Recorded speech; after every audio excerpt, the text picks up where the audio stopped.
আরাফার দিনটা হচ্ছে 9 জিলহজ।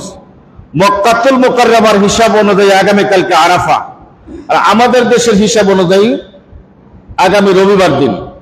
তো আমরা যেহেতু আমরা মুসলমান, আমরা 2টা রোজাই রাখার চেষ্টা করব, কারণ আল্লাহ সুবহানাহু ওয়া তাআলা কবুল করলে পৃথিবীর কেউ বাধা দিতে পারবে না। তো আমরা সন্তুষ্টির জন্য আল্লাহ সুবহানাহু ওয়া তাআলার এই আরাফার দিনের রোজাগুলি রাখার চেষ্টা করব।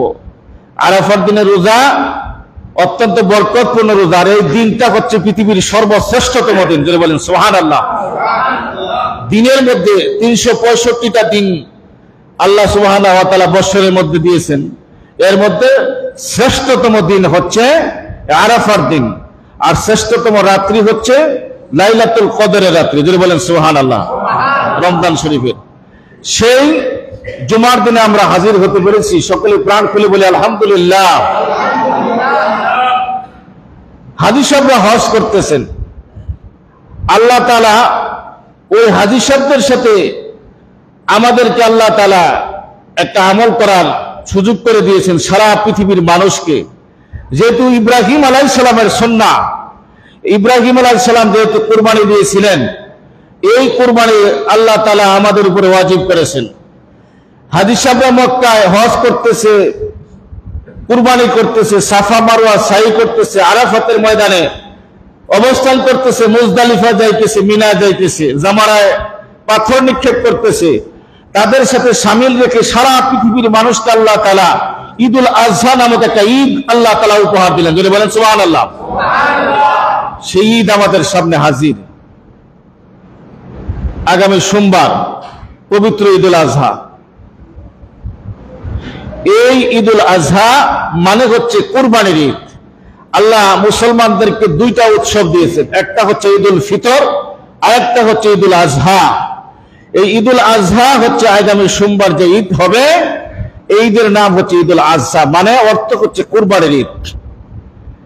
যাদেরকে আল্লাহ অর্থ দিয়েছেন, টাকা পয়সা দিয়েছেন, সম্পদ দিয়েছেন, তারা আল্লাহ সুবহানাহু ওয়া তাআলা সন্তুষ্টির জন্য কুরবানি করবে। ইব্রাহিম আলাইহিস সালাম যেমনিভাবে কুরবানি করেছিলেন, সেই ধারাবাহিকতা রক্ষা করে ইব্রাহিমের সুন্নতকে আদায় করতে গিয়ে ইব্রাহিমের সন্তানগুলি আল্লাহর সন্তুষ্টির জন্য পশু জবাই করবে। যদি বলেন সুবহানাল্লাহ। এই পশু জবাইয়ের ভিতরে রয়েছে আল্লাহ তাআলার বরকত, আল্লাহর রহমত, আল্লাহর দয়া।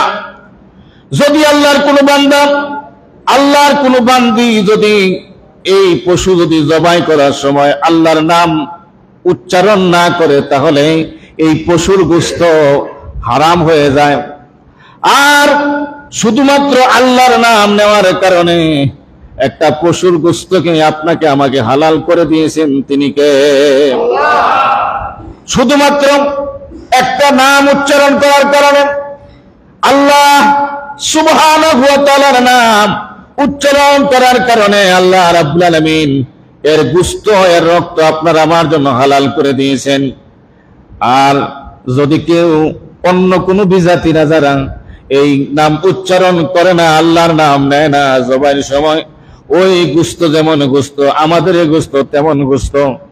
ওই গোশত রান্না করলে যেমন স্বাদ, আমাদের রান্না করা গোশতের মধ্যে তেমন স্বাদ, কোনো পার্থক্য নাই। কিন্তু তাদের গোশতগুলি হচ্ছে হারাম, আর আমাদের গোশতগুলিকে হালাল বানায় দিয়েছেন তিনি কে? আল্লাহ রাব্বুল আলামিন বলেন, আমার নামে যখন পশু কুরবানি করবে, আমি আল্লাহ তোমাদের গোশত চাই না, রক্ত চাই না। লা ইয়ানালাল্লাহু লুহুমুহা ওয়ালা দিমাউহা ওয়ালাকিন ইয়ানালুহু তাকওয়া মিনকুম। আল্লাহ বলেন, কুরবানি যে করবে তোমরা পশু, তোমরা যে জবাই করবে আল্লাহর রাস্তায়, আমার রাস্তায় জবাই করবে, যে পশু, যে উট করবে, কেউ গরু করবে, খাসি করবে, যে যার সামর্থ্য অনুযায়ী কুরবানি করবে। আল্লাহ বলেন, এই কুরবানির গোশত আমার কাছে দরকার নাই, এর রক্তর আমার দরকার নাই, কারণ গোশত তোমরাই খাবে। কথা বলেন ঠিক না বেটি? আল্লাহ রাব্বুল আলামিন একটা গোশতের টুকরা নেবেন না। আল্লাহ নিজে স্পষ্ট জানিয়ে দিয়েছেন, লা ইয়ানালাল্লাহু লুহুমুহা ওয়ালা দিমাউহা, কুরবানির পশুর গোশত আমার দরকার নাই, রক্তের আমার দরকার নাই, আমার দরকার হচ্ছে বান্দা তুমি আমাকে কতটুকু ভয় করেছো। সুবহানাল্লাহ। আমাকে কতটুকু ভালোবেসেছো। ইব্রাহিম আলাইহিস সালামের ভালোবাসা তোমার ভিতরে আছে কিনা, না শুধুমাত্র জবাই করে গোশত খাওয়ার জন্য তুমি পাগল হয়ে গেছো? আল্লাহ বলেন, যারা নাকি আমাকে সন্তুষ্টি করার জন্য, আমার ভালোবাসা পাওয়ার জন্য, আমার মহব্বত পাওয়ার জন্য, আমার খুশি করার জন্য এই পশু জবাই করে আমার রাস্তায় বিলীন করবে, কিয়ামতের ময়দানে যখন কবরগুলিকে উন্মোচন করে দেওয়া হবে, ওয়াইজাল কবর বুসিরাত, কবরগুলিকে যেদিন উন্মুক্ত করে দেওয়া হবে, কবর থেকে যখন মানুষগুলি উঠতে থাকবে, আল্লাহর নবী বলেন ওই সময় ওই জবাইকৃত পশু, যেই পশু আপনি দুনিয়াতে জবাই করেছেন আল্লাহর জন্য, আল্লাহর সন্তুষ্টির জন্য কুরবানি করেছেন, ওই পশুর গুলি আল্লাহ রাব্বুল আলামিন সুন্দর করে সাজায়া খুব শক্তিশালী বানায়া আপনার কবরের সামনে এসে হাজির হবে, আপনাকে সোয়ার করবে, আল্লাহর জান্নাত পর্যন্ত এই পশু আপনাকে পৌঁছায়া দেবে। নবীজিকে প্রশ্ন করা হয়েছে, ইয়া রাসূলুল্লাহ, ইয়া হাবিবাল্লাহ, আল্লাহর রাস্তায় যে কুরবানি করব, এই কুরবানি করলে আমাদের সওয়াব কি, এর প্রতিদান কি, আল্লাহ কি পরিমাণ সওয়াব আপনাকে আমাকে দেবেন? আল্লাহর নবী বলেন, সাহাবীরা রে, এর পরিমাণ হচ্ছে একটা পশু কুরবানি করলে ওই পশুর মধ্যে যতগুলি লোম থাকে, যতগুলি রোমা থাকে, যতগুলি পশম থাকে, ওই পশম, প্রত্যেকটা পশম পরিমাণ সব আল্লাহ তাআলা বান্দা বান্দির আমল নামায় দিয়ে দিবে। কুরবানি শুধুমাত্র পুরুষের জন্য নয়, নারীদের জন্য ওয়াজিব, মহিলাদের জন্য কুরবানি করার দরকার আছে না নাই? আমরা তো সমাজে মনে করি শুধু পুরুষরাই কুরবানি করবে, মহিলারা করবে না। না না, নবীজি বলেছেন, নবীজি যেমনি ভাবে নিজের পক্ষ থেকে কুরবানি করেছেন, নবীর বিবি যারা রয়েছেন তাদের নামেও আল্লাহ রাসূল কুরবানি দিয়েছেন। সুবহানাল্লাহ। নবীজি যেমনি ভাবে কুরবানি করার জন্য পুরুষদেরকে বলেছেন, নারীদেরকে বলেছেন। হযরত আলী যেমনি ভাবে কুরবানি করেছেন, আলী স্ত্রী হযরতে ফাতেমা রাদিয়াল্লাহু তাআলা আনহার পক্ষ থেকে কুরবানি করা হয়েছে। কুরবানি করা হবে একমাত্র শুধুমাত্র আল্লাহ সন্তুষ্টির জন্য। কার সন্তুষ্টির জন্য? আল্লাহ বলেন, কুল ইন্না সলাতি ওয়া নুসুকি ওয়া মাহইয়ায়া ওয়া মামাতি লিল্লাহি রাব্বিল আলামিন। হে নবী, আপনি পৃথিবীর মানুষকে জানায় দিন, হে নবী আদম সন্তানকে জানায় দিন, দুনিয়ার মানুষগুলিকে জানায় দিন, ইন্নাস সালাতি ওয়া নুসুকি ওয়া মাহইয়ায়া ওয়া মামাতি লিল্লাহি রাব্বিল আলামিন। দুনিয়ার মানুষকে আপনি জানায় দিন যে আমার নামাজ, আমার কুরবানি, আমার যত প্রকারের ইবাদত রয়েছে এবং আমার হায়াত, আমার মওত একজনের জন্য, তিনি কে? একমাত্র শুধুমাত্র আল্লাহর জন্য, একমাত্র শুধুমাত্র আল্লাহর জন্য। আল্লাহ রাব্বুল আলামিন শিখিয়ে দিয়েছেন, নবী আপনি জানায়া দিন যে একমাত্র আল্লাহ সন্তুষ্টির জন্য কুরবানি করবা। আল্লাহর জন্য তোমার হায়াত, আল্লাহর জন্য তোমার মওত, আল্লাহর জন্য তোমার ইবাদত, আল্লাহর জন্য তোমার কুরবানি, আল্লাহর জন্য দান সদকা, সবকিছু আল্লাহর জন্য তখন করতে পারবে। এই দান সদকা, এই কুরবানি এক সময় তোমাকে আল্লাহর জাহান্নাম থেকে মুক্তি দিয়ে জান্নাতে পৌঁছায়া দিবে। শুধুমাত্র পুরুষেরা কুরবানি করবে তা না, নারীদেরকে কুরবানি করাইতে হবে। আপনি কুরবানি করবেন, আপনার স্ত্রী দিয়েও কুরবানি করাইবেন, কারণ তার ইবাদতের দরকার আছে। তাকে আপনি এই সওয়াবের অধিকার থেকে বঞ্চিত করবেন না, তারও হক আছে। আপনি যেমন কুরবানি করবেন সন্তানের নামে, আপনার ছেলের নামে, আপনার মেয়ের নামেও কুরবানি করার দরকার আছে না নাই? আপনার স্ত্রীর জন্য কুরবানি করার দরকার আছে। আপনার বাবা যেমনি ভাবে কুরবানি করে, আপনার মায়ের পক্ষ থেকেও কুরবানি করার দরকার আছে না নাই? এজন্য কুরবানি আমরা শুধুমাত্র পুরুষকেই বুঝাবো না, নারী পুরুষ উভয়ের জন্য আল্লাহ রাব্বুল আলামিন এই বিধান দিয়েছেন। এই বিধান সকলের জন্য আল্লাহ তাআলা ওয়াজিব করেছেন। কুরবানি এমন একটা ইবাদত, এই কুরবানি আমাদের আদি পিতা হযরত আদম আলাইহিস সালাম থেকে শুরু হয়েছে এবং ইব্রাহিম পয়গম্বর থেকে আমরা স্পষ্ট পেয়েছি। ইব্রাহিম পয়গম্বর তিনি 100 উট কুরবানি করলেন, 100 দুম্বা কুরবানি করলেন। আল্লাহ বলেন, ইব্রাহিম রে, তোমার সবচাইতে প্রিয়, তোমার সবচাইতে ভালোবাসার বস্তু আমার নামে তুমি কুরবানি করো। 100 উট দেওয়ার পরে, 100 দুম্বা দেওয়ার পরে আল্লাহ বললেন তোমার প্রিয় বস্তু আমার নামে কুরবানি করো। তিনি চিন্তা করলেন প্রিয় বস্তু কি হতে পারে। নবী তিনি ছিলেন, খলিল ছিলেন, তিনি পয়গাম্বর ছিলেন আল্লাহর। তিনি চিন্তা করে গবেষণা করে বের করলেন আমার সন্তানের চাইতে এই পৃথিবীতে প্রিয় আর কেউ হতে পারে না। সুবহানাল্লাহ। ইব্রাহিম আলাইহিস সালাম তার সন্তানকে আল্লাহর রাস্তায় কুরবানি করলেন। এখন দুনিয়ার মুসলমান আপনাকে আমাকে মনে রাখতে হবে, বাবার মতো বাবা হতে হবে, ইব্রাহিমের আদর্শ নিয়ে বাবা হতে হবে। কথা বলেন ঠিক না ঠিক? বাবার মতো বাবা হতে হবে হযরত ইব্রাহিম আলাইহিস সালামের আদর্শ। মায়ের মতো মা হতে হবে হযরত হাজেরা আলাইহিস সালাম, ইসমাইলের স্ত্রী, ইসমাইলের মা হযরত ইব্রাহিম আলাইহিস সালামের স্ত্রী হযরত হাজেরার মতো মা হতে হবে। কথা বলেন ঠিক না ঠিক? মা হতে হবে হযরত হাজেরার মতো, বাবা হতে হবে হযরত ইব্রাহিমের মতো, সন্তান হতে হবে হযরত ইসমাইল আলাইহিস সালামের মতো। ঠিক না ঠিক?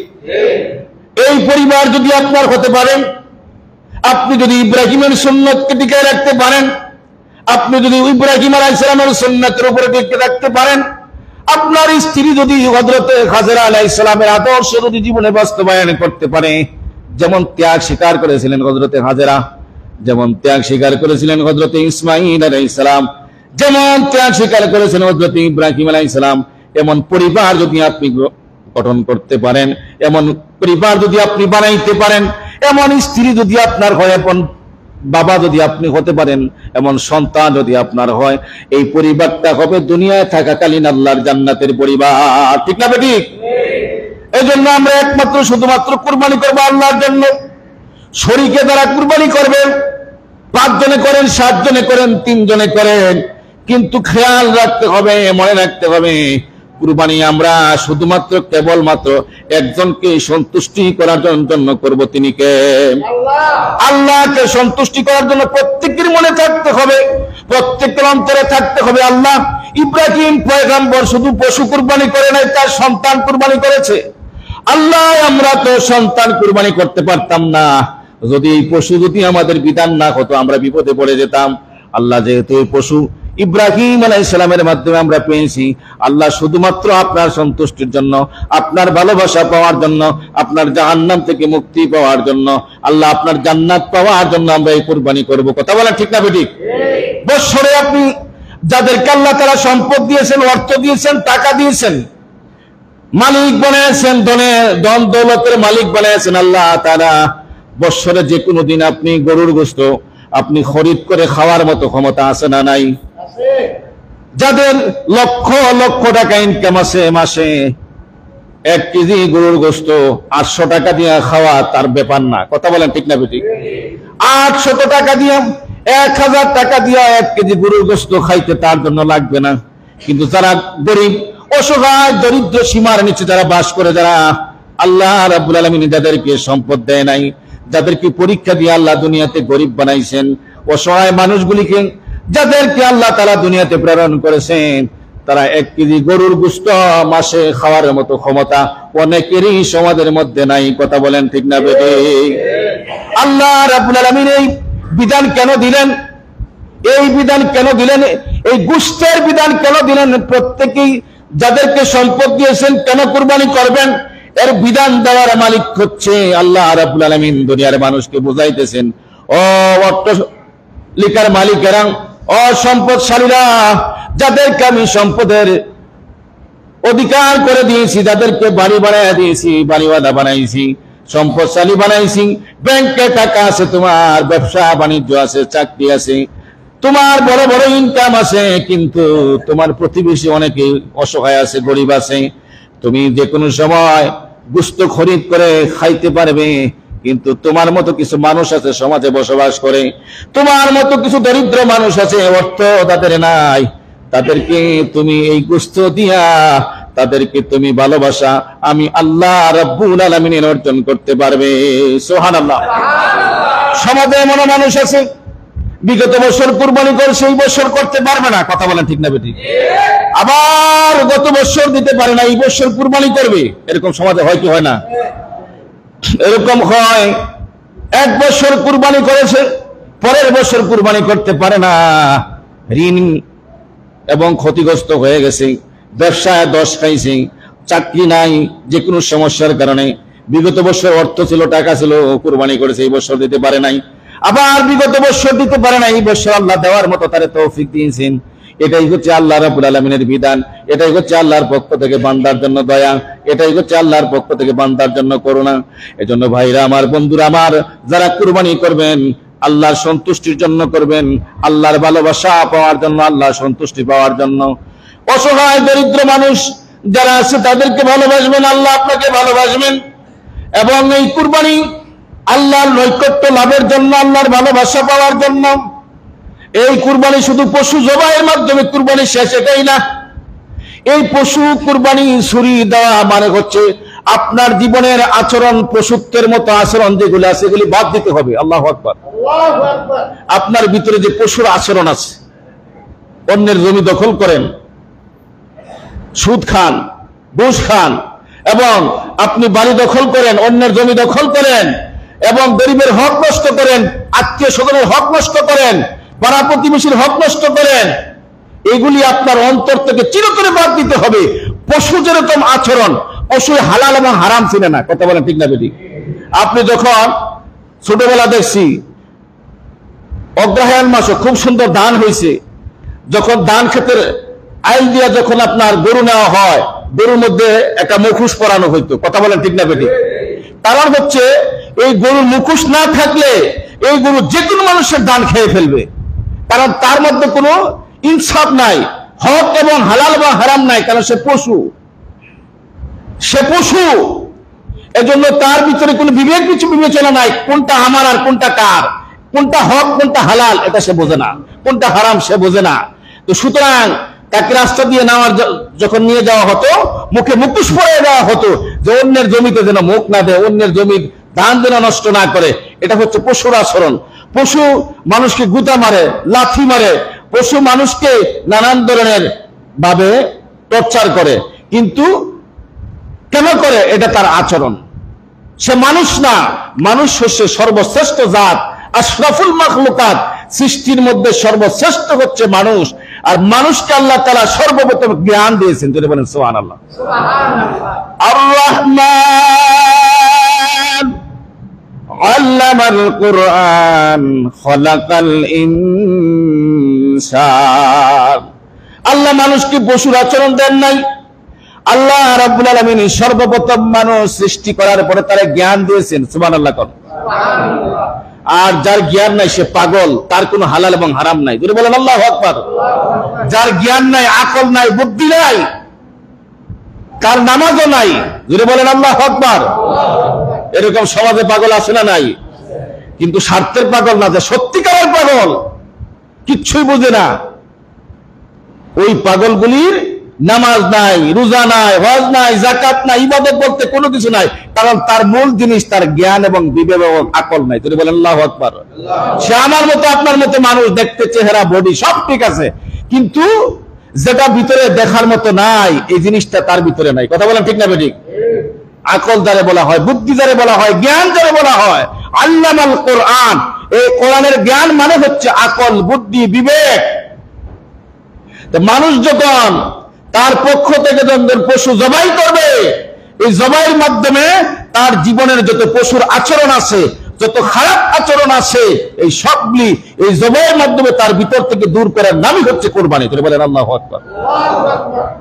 আর এই পশুত্ব আপনি ছাড়তে পারলেন না, এই আচরণ আপনি ছাড়তে পারলেন না, আপনি কুরবানি করলেন, গোশত খাইলেন, এইটুকুই শেষ।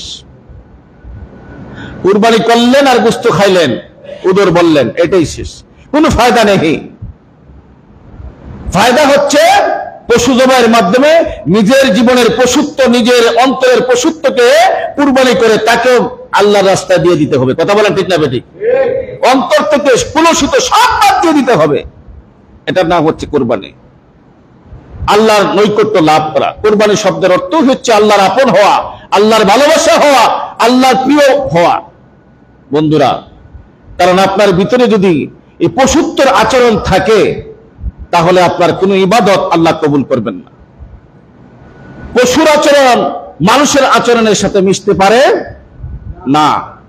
পশু তো এটা তার কালচারিক, সেইভাবে আল্লাহ তাআলা তাকে সৃষ্টি করেছেন, কিন্তু মানুষ তো আশরাফুল মাখলুকাত, মানুষ সৃষ্টির মধ্যে শ্রেষ্ঠ। আল্লাহ যার জন্য রাখছে বিশাল বড় জান্নাত, যদি বলেন সুবহানাল্লাহ। আর বিচারটা হবে মানুষের, হাসরের মাঠে অন্য কোনো প্রাণীর বিচার হবে না, জিন এবং মানুষ এই দুইটা জাতির বিচার হবে। আর পৃথিবীতে যত জাতি আছে কারো কোনো বিচার হবে না, শুধু জিন এবং ইনসান। আর এদেরকে আল্লাহ তাআলা পৃথিবীতে সতর্ক করেছেন বারবার, জিন এবং ইনসান, এবং তাদের কি জান্নাত দেওয়া হবে, জাহান্নাম দেওয়া হবে। এই জিনেরাই জান্নাত পাবে, এই মানুষ জান্নাত পাবে। এই জিনেরাই জাহান্নামে যাবে, এই মানুষই জাহান্নামে যাবে। তাহলে আমাদেরকে কুরবানির মাধ্যমে যে পশুর আচরণ, এইগুলি আমাদের অন্তর থেকে বাদ দিয়া এক আল্লাহর নৈকট্য লাভ করতে হবে। কথা বলেন ঠিক না বেঠিক? কারণ আপনি সারা বছর গোশত খাইতে পারলেন, 1000 টাকা কেজিও যদি হয়, বাংলাদেশে এমন মানুষ আছে 5000 টাকা কেজি খাইলেও তার কোনো সমস্যা হবে না। কথা বলেন ঠিক না বেঠিক? কারণ আমরা দেখছি রমজান শরীফে 1 কেজি খেজুরের দাম হয় 18 থেকে 20,000 টাকা। এরপরে বাংলাদেশের লোকেরা খায় কি খায় না? শিল্পপতি যারা আছে, যাদের কোটি কোটি টাকা আছে, হাজার হাজার কোটি যাদের আছে, তারা খায়। গোশত যে কোনো সময় যাদের টাকা আছে খরিদ করে খাইতে পারবে। কিন্তু এমনও মানুষ আছে সমাজে, এমনও মানুষ আছে আমাদের দেশে, এমনও মানুষ আছে আল্লাহর সৃষ্টি জগতে, যারা বৎসরে কোনো একদিন 1 কেজি গোশত খরিদ করার মতো মানুষ নাই, ক্ষমতা নাই। এরকম সমাজে আছে না নাই? আছে। আপনি খোঁজ করলে পাইবেন। আপনার সমাজে না থাকতে পারে, কিন্তু যে কোনো সমাজে আছে, খোঁজ করলে আপনি পাইবেন। আল্লাহ বলেন ওই লোকটাকে, ওই হত দরিদ্র লোকটাকে যখন তুমি আল্লাহর ওয়াস্তে যখন তোমার কুরবানির গোশত দান করবা, আল্লাহ সুবহানাহু ওয়া তাআলা বলেন তাকে দেওয়া মানে হচ্ছে আমি আল্লাহকে দেওয়া। জোরে বলেন সুবহানাল্লাহ, আরো জোরে বলেন সুবহানাল্লাহ। এটার নাম হচ্ছে কুরবানি, এটার নাম হচ্ছে আত্মশুদ্ধি, এটার নাম হচ্ছে আল্লাহ সুবহানাহু ওয়া তাআলার নৈকট্য লাভ করা। অনেক মানুষ আছে 3টা 4টা করে কুরবানি দেয়, শিল্পপতি যারা আছে 7টা 10টা 15টা 20টাতে, কিন্তু কুরবানি করে ঠিক, বন্টন করে ঠিক, কিন্তু তার চরিত্র ঠিক না। এরকম আছে না নাই? আছে সমাজে। এই যে গত জুমায় বলছি, চিত্র জগতে যারা আছে, শিল্পীরা যারা আছে, নর্তকীরা যারা আছে, ব্যবসাখানা যারা খুলছে, যাদের দ্বারা দেশের অপকর্ম হইতেছে, ধ্বংসের মধ্যে দেশ যাইতেছে, এরাও দেখবেন কুরবানির সময় গরুরে সাজায়া 10টা 15টা 20টা 100টা করে কুরবানি দিব। দেয় কি দেয় না? আল্লাহ বলেন ফাসাল্লি লিরাব্বিকা ওয়ানহার ইন্না সলাতি ওয়া নুসুকি। কুরবানির আয়াত কোরআনে কারীমের ভিতরে যত জায়গার মধ্যে এসেছে, সর্বপ্রথম কুরবানির আগের আয়াত হচ্ছে ফাসাল্লি, আল্লাহকে একা সেজদা দাও। জোরে বলেন সুবহানাল্লাহ, আরো জোরে বলেন সুবহানাল্লাহ। আল্লাহ বলেন ইন্না আ'তাইনাকাল কাউসার ফাসাল্লি লিরাব্বিকা ওয়ানহার। রব্বুল আলামিন বলেন, হে নবী, নিশ্চয় আমি আপনাকে কাউসার দান করেছি, কিয়ামতের ময়দানে হাসরের মাঠে আপনাকে কাউসার দেওয়া হবে। এরপরে বলেন ফাসাল্লি লিরাব্বিকা ওয়ানহার, আপনি এবং আপনার উম্মতরা, আমার বান্দারা যেন সালাত আদায় করে, সালাত আদায় করে, নামাজ আদায় করে। এরপরে আল্লাহ বলেন আমার নামে যেন কুরবানি করে। সুবহানাল্লাহ।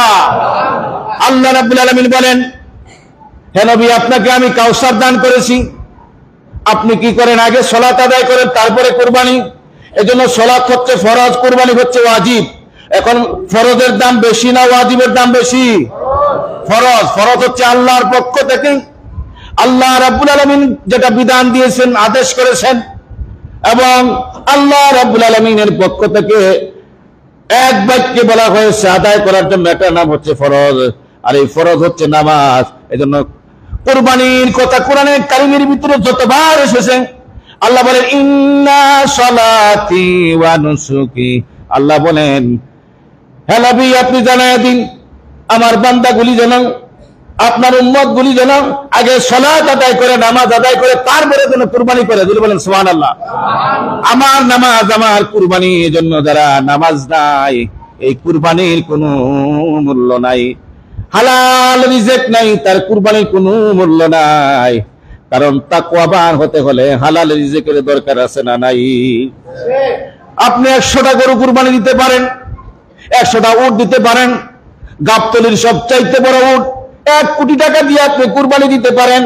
আর বর্তমানে কুরবানি এটা হয়ে গেছে একটা ফ্যাশন, কথা বলে ঠিক না বেঠিক?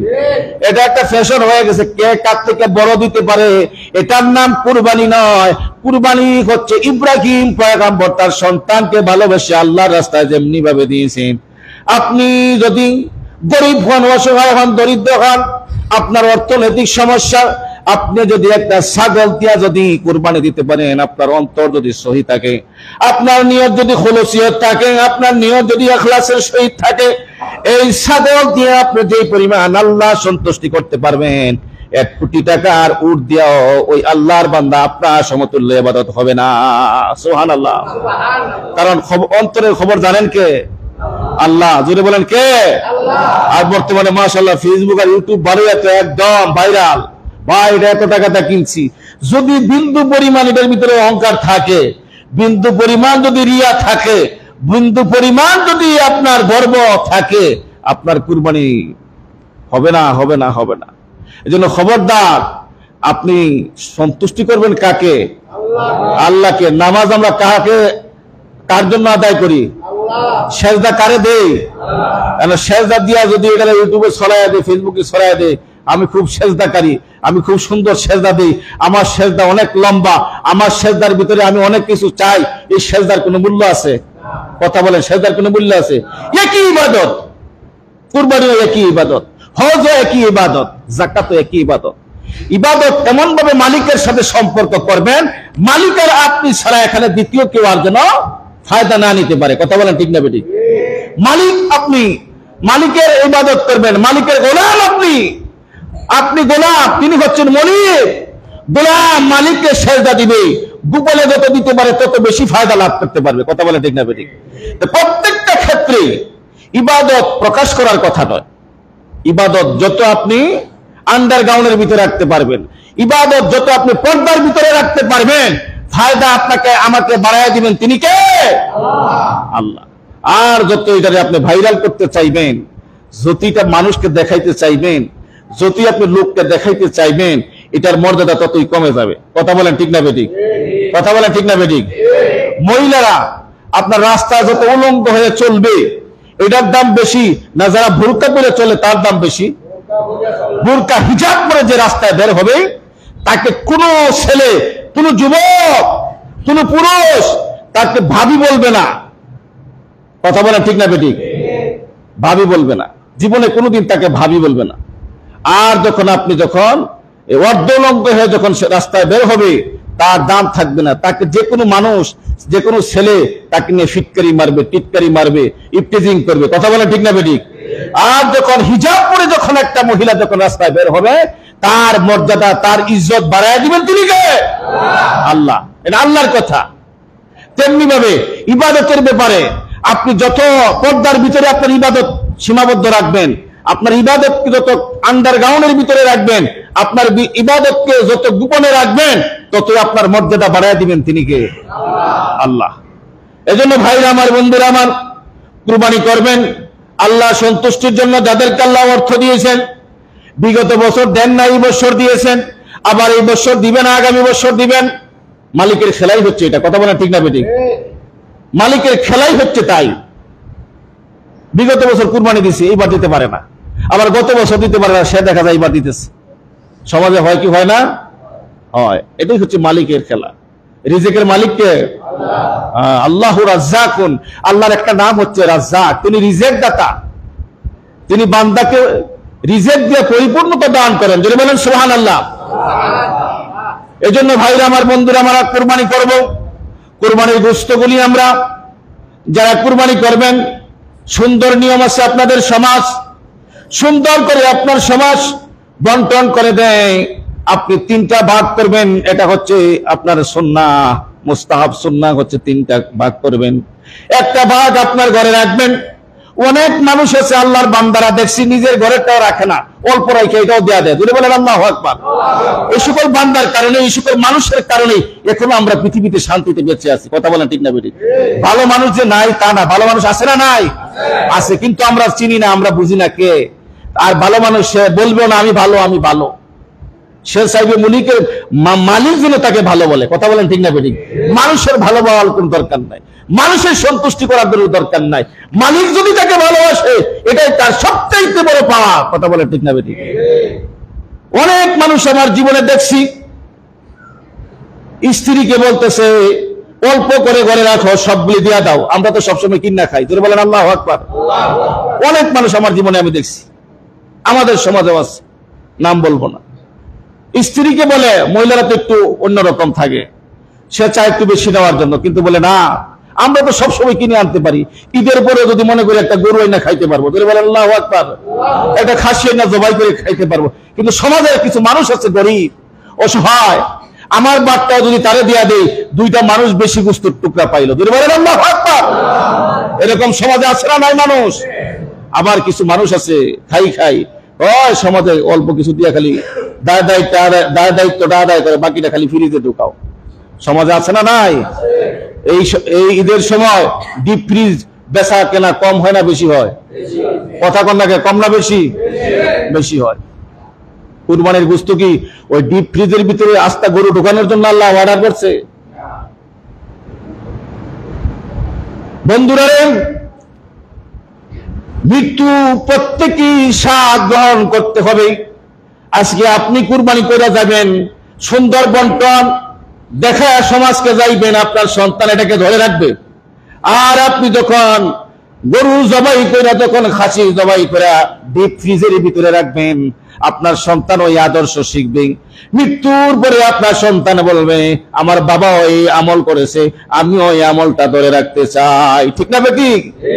আর যদি আপনি বলেন সন্তান আমরা তো সবসময় খরিদ করে গোশত খাইতে পারি, আমাদেরকে আল্লাহ তাআলা তৌফিক দিয়েছেন, সন্তান 3টা ভাগ করব, একটা ভাগ আমি আমার আত্মীয় স্বজনকে দান করব, আরেকটা ভাগ গরিব যেটা মসজিদে দেওয়া হয়, সমাজবদ্ধভাবে যাদেরকে দেওয়া হয় তাদেরকে দিয়ে দিব, আরেকটা ভাগ আমাদের নিজের আছে, বাবারে এটা থেকে অর্ধেকটা গোশত আমি আরো কিছু অসহায় দরিদ্র মানুষ আছে 1 টুকরা 2 টুকরা নেওয়ার জন্য, তাদেরকে দিয়ে দিব। এরকম সমাজে মানুষ আছে না নাই? এই আদর্শ যখন আপনার সন্তানকে আপনি দেখা যাবেন, আপনি মৃত্যুবরণ করবেন, কবরে চলে যাবেন, আপনার সন্তান যখন বিবাহ করবে, স্ত্রী বলবে গোশত ফ্রিজে ঢোকাও, সে বলবে এটা আমার বাবার আদর্শ না। আল্লাহু আকবার। জোরে বলেন আল্লাহু আকবার। আমার বাবা এই শিক্ষা দিয়া যায় নাই, আমার বাবা শিক্ষা দিয়ে গেছে আমরা যেন 3টা ভাগ করি, সুন্নাত মোতাবেক, মুস্তাহাব মোতাবেক। একটা ভাগ আমরা যেন আত্মীয় স্বজন যারা আছে তাদেরকে দেব, আরেকটা ভাগ আমরা আমাদের এলাকার যারা গরিব আছে, অসহায় আছে তাদেরকে দেব, আরেকটা ভাগ আমাদের জন্য রাখবো। কিন্তু আমার বাপ দেখছি সব সময়, আমার বাবা সব সময় দেখছি যে গোশতটা নিজের ছিল এটাও পরিপূর্ণ রাখে না, এর থেকেও কিছু গোশত মানুষকে আল্লাহ তাআলার বান্দা বান্দিকে বিলায়া দেওয়ার জন্য সবসময় চেষ্টা করতেন। জোরে বলেন আল্লাহু আকবার। এই আদর্শ যখন সন্তান দেখবে, সন্তান ধরে রাখবে, স্ত্রী আর কথা বলার সাহস পাবে না। সেও এক সময় বুঝবে যে আমাদের তো অর্থ আছে, টাকা আছে, পয়সা আছে, যে কোনো সময় খরিদ করে খাইতে পারি, কিন্তু একটা গরিব মানুষকে যখন আহার করাবো, আল্লাহ এটার প্রতি বেশি সন্তুষ্ট হবেন, আল্লাহ আমাদেরকে আরো নিয়ামত বাড়ায় দিবেন। জোরে বলেন সুবহানাল্লাহ। আল্লাহ তাআলা আমাদেরকে সেইভাবে এই কুরবানি করার মতো তৌফিক দান করুন। সকলে বলুন আমিন।